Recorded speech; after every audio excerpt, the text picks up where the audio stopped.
Well, hey there, traveler, and welcome back to the campfire. You're just in time for the next story, so go ahead and sit down and relax, and we'll get started. Tonight, I wanted to present a story about loving who we are and accepting ourselves, learning to embrace the beauty within as well as the beauty outside. So, tonight, for your listening pleasure, I present a story called Birds of a Feather. I hope you enjoy. I hadn't expected to suddenly feel like the new girl at a school that I've been going to for 3 years already.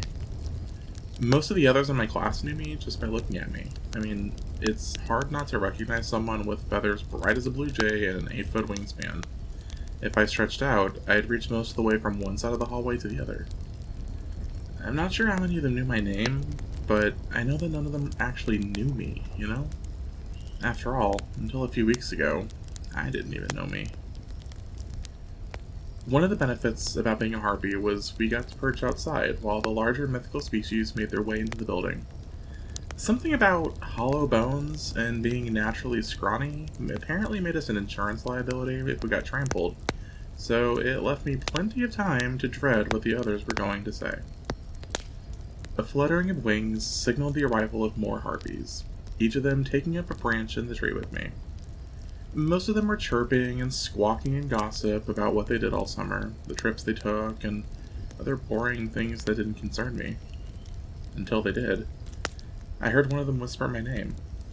My old name. And just hearing it made my body tense painfully as the sound turned into buzzing like bees, all eyes focused on me and talking about me and judging me, and What's up, Blue? A voice snapped me out of my panic attack as I breathed in deep to force the static in my mind away. I turned slowly, seeing another harpy had landed on the branch with me. Her wings wrapped around her, these vibrant green feathers that seemed to glow in the morning sun. Curious eyes looked at me as her beanie slouched to the side when she tilted her head. Hi? My social skills as a songbird harpy were very on point. Hey, I'm Tawny. I like your wings. Her smile was warm and kind, and her voice was different. I like different, though.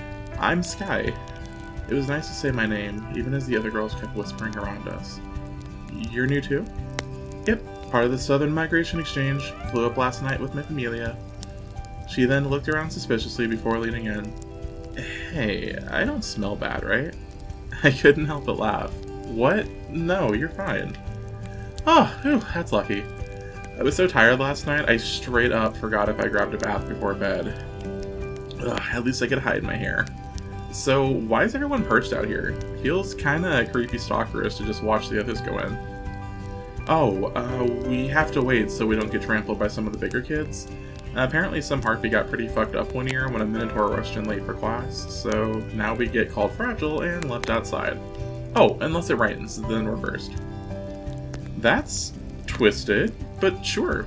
Was the kid okay? Yeah, as far as we know. I mean, he didn't die, and the school's not shut down, so I figure he was fine. I managed to relax a bit and uncurl my wings to stretch them out. So, you're new too?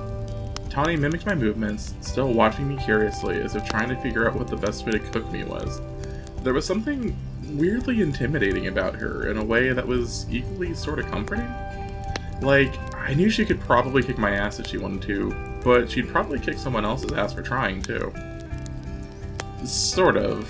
I shrug a bit and look behind us at a few of the other harpies, boys I used to take flight classes with.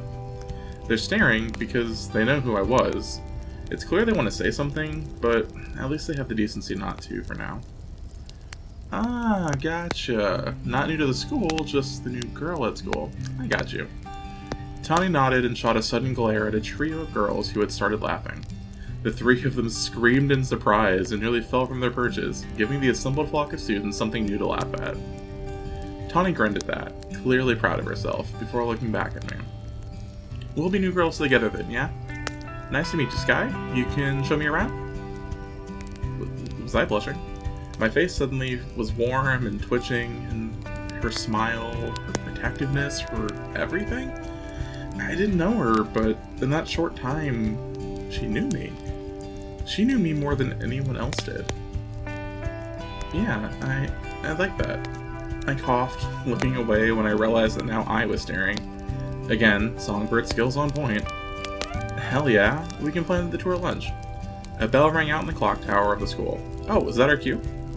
Her response came in a rapid flapping of wings as the entire flock of Harpy students took off and soared through the open doors and into the school. I clung to my branch as I fought to keep balance, the storm of students thundering past me, too quick to join them. In that moment, knowing that the time had finally come to start my senior year, I suddenly found that I couldn't move. It wasn't just the fear of being who I was, or the fear of classes, or any one thing. It was all of it together.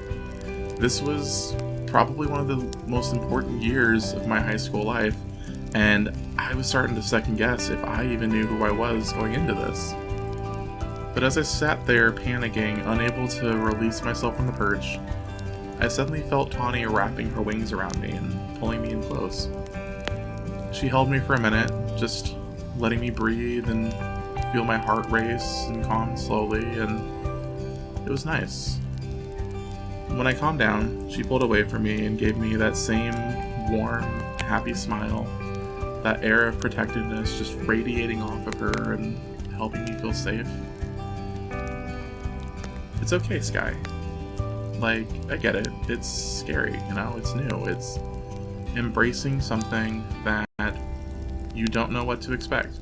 Heck, I didn't know what to expect flying up here. I thought when they told us that we were going somewhere where there was snow and ice in the winter, I straight up thought my wings were gonna freeze and fall off. I'm not even kidding. But it's okay. I got you. You meet me at lunch, we'll do the tour, and we'll go from there. Like I said, we'll be the new girls together. I looked at her, and all I could do was nod. It was hard to find the words. There was so much that I wanted to say to her, but I couldn't.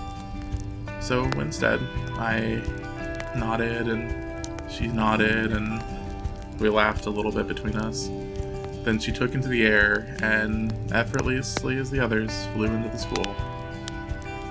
I sat there, watching her, thanking her, and taking solace in the fact that someone knew me. Someone knew me, and I wasn't alone. Taking into the air, I followed after her, ready to start the school year and whatever trouble may come my way.